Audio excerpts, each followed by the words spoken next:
Salve, salve meus alunos. Vamos iniciar mais uma videoaula aqui de artes para a série de oitavo ano. O capítulo é o capítulo 4. Nós já demos início ao capítulo 4, no qual aqui é o nome Por Trás das Lentes. Nós vamos dar continuidade, então pega seu livro aí e abre ele na página 64, ok? Essa página que está aqui do lado. Nós estamos falando sobre os elementos da fotografia, da composição. Então aqui nós vamos ler um pouco sobre isso. No caso eu vou ler e vou discutir um pouco sobre o assunto. Alguns elementos da composição fotográfica, esse é o tópico. Você já percebeu que existem fotografias simples, mas que nos tocam de alguma maneira? Ou então imagens que parecem dizer muito, que trazem muitos significados? Há muitas formas de se fotografar e existem elementos que podem determinar o impacto ou auxiliar no significado de uma fotografia.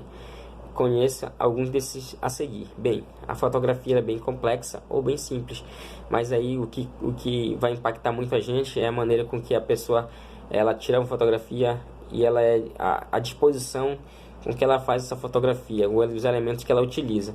Então aqui no livro ele está trazendo alguns exemplos de elementos aí que são utilizados aí por pessoas que fazem fotografias e que têm essa percepção de captar esses elementos. A cor tem aqui no primeiro quadro, ela traz um impacto visual e pode provocar sensações de aconchego, de estranheza, de alegria, tristeza, entre outras. Beleza? Textura. Cria uma sensação tátil. Quando você vê uma imagem que com textura, você já pega, pensa como aquilo ali traz uma sensação de você estar pegando ou estar sentindo aquilo. Linhas sugerem instabilidade, movimento, expansão, etc. E ainda podem induzir o direcionamento do olhar dentro de uma fotografia. A perspectiva produz sensações diversas como grandeza, inferioridade e ilusões, além de atrair a atenção para determinado ponto da imagem. Luz define formas, cores, podendo realçar ou ocultar elementos e criar diferentes atmosferas na fotografia. Espaço cria contexto, deixa uma imagem mais vazia ou mais preenchida e revela as intenções de quem a fotografou. Então são elementos aí que os fotógrafos utilizam para poder mostrar, para induzir aí o espectador, o observador, aquilo que eles querem apresentar na fotografia, ou aquilo que eles querem que você sinta ao ver a fotografia. Na página 65 tem uma atividade, que é basicamente aquilo que a gente acabou de falar sobre as texturas, falando sobre cores, linhas e perspectiva. Você vai ter que observar a imagem e colocar aqui o que você acha. Por exemplo, na primeira imagem ela mostra o que para vocês? Vocês têm a sensação de ver linhas, de ver cores, perspectivas? Não sei, vocês vão colocar aqui nessa linha abaixo, que está aqui do lado, a linha abaixo da imagem, vocês vão colocar aquilo que vocês percebem ou sentem aí com essa imagem que está colocada. Então são 6 imagens, cada imagem traz uma sensação para a gente. No caso para vocês, vocês vão colocar abaixo. É para responder no livro, não é para me entregar agora, só quando nós retornarmos à sala de aula. Na página 66 vem falar um pouco sobre ilusão visual. Aqui já é uma coisa mais legal, né, de se observar, que ela pode até confundir a gente, uma imagem simples pode confundir o observador. Ilusão visual. A fotografia é um documento da realidade? A partir dessa reflexão, podemos analisar a obra do fotógrafo estadunidense Jerry Wiesman.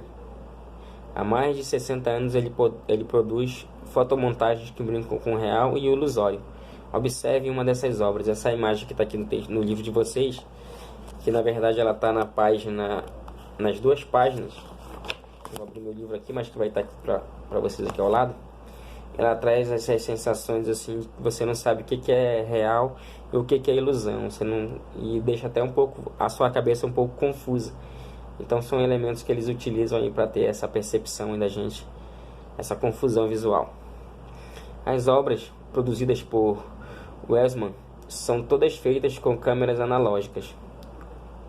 Entre elementos como pessoas e casas, os artistas apresentam um novo olhar sobre o mundo e a fotografia, que resultam em imagens que parecem ter saído diretamente de sonhos. Interessante que ele fala aqui no texto que o artista ele usava câmeras analógicas, então não eram câmeras atuais que tem todos esses efeitos, esses filtros que já vêm prontos. Então aqui cara mostrava o talento mesmo que ele tinha para fazer essas ilusões nas imagens, ok?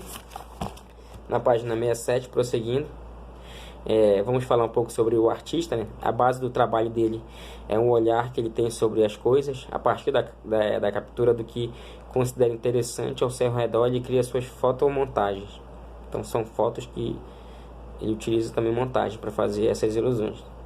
Árvores flutuantes, sombras ou reflexos, a obra cria interpretações do olhar sobre o que é real. Parece digital, mas não é. Essa obra foi produzida no ano de 1969. Não pensava nem em nascer nessa época aí. O artista projetava várias fotos obtidas em negativo no papel fotográfico antes de revelá-las. Ele não recorta e cola nenhuma imagem, é assim que obtém o efeito de fotomontagem. Então, imagina só, em 1969, um cara trazer esse tipo de imagem. Até hoje em dia, se você parar para pensar, já é uma imagem bem complexa de se fazer, com toda a tecnologia que já existe. Imagina aquele período. A sensação é de existência de camadas na fotografia, ao mesmo tempo em que elas se misturam e parecem perfeitamente homogêneas. Tem duas perguntas aqui que elas são perguntas mais dissertativas, então a gente não precisa responder aqui no livro. Prosseguindo, nós vamos aqui para a página 68. No tópico parece, mas não é. A imagem a seguir foi feita pelo fotógrafo, pianista e compositor brasileiro Valério Vieira. Como você imagina que ela foi feita? Tá aqui a imagem. Trata-se de uma composição com trejeitos teatrais, na qual o próprio artista encenou 30 personagens. Para chegar a esse resultado, ele combinou o retrato e uma fotomontagem e conseguiu multiplicar, aparecendo diversas vezes em diferentes funções. Com isso, Vieira rompeu com a ideia de fotografia como um registro do real. A fotomontagem é uma técnica criada na qual são unidas as duas ou mais imagens, ou ainda fragmentos de imagens que são associadas com o propósito de gerar uma nova imagem. Ela pode ser feita por meio de colagens ou executada na própria câmera. Atualmente, a evolução da tecnologia digital, a fusão de duas ou mais fotografias em uma mesma imagem tornou-se mais fácil e mais eficaz. Esse procedimento de criação de imagens tornou-se comum a partir do século XX, especialmente entre os artistas da vanguarda dadaísta de Berlim, que aderiram aos processos de montagem combinando imagens fotográficas de origens diversas. E aqui na página 69 nós vamos concluir nossa aula de hoje com esse exercício também que vem falar um pouco sobre essas montagens, fotos de montagem. No caso são fotos de montagens atuais, e aqui ele vai estar aqui dizendo assim na atividade: observe as imagens a seguir e assinale apenas aquelas que podem ser consideradas fotomontagens. Olha só que legal, é um exercício, uma atividade que vai fazer com que você tenha aí um olhar mais cauteloso para identificar o que é fotomontagem, entendeu? E aquela que não é. Então aqui tem 1, 2, 3, 4, 5, são 6 imagens.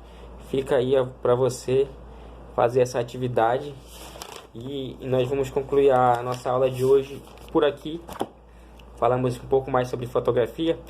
Falamos sobre os artistas aí que não tinham nenhum tipo de tecnologia, mas que já traziam aí nas suas fotos fotografias bem divertidas, fotografias que mexiam com a nossa cabeça, com a nossa curiosidade. E agora você tem aí toda essa tecnologia na palma da mão. Nos celulares eles já têm aplicativos que fazem essas fotografias de mão beijada para você. Então fica aí para aproveitar essa tecnologia, fazer o uso dela, ok? Tchau, tchau, até outra aula.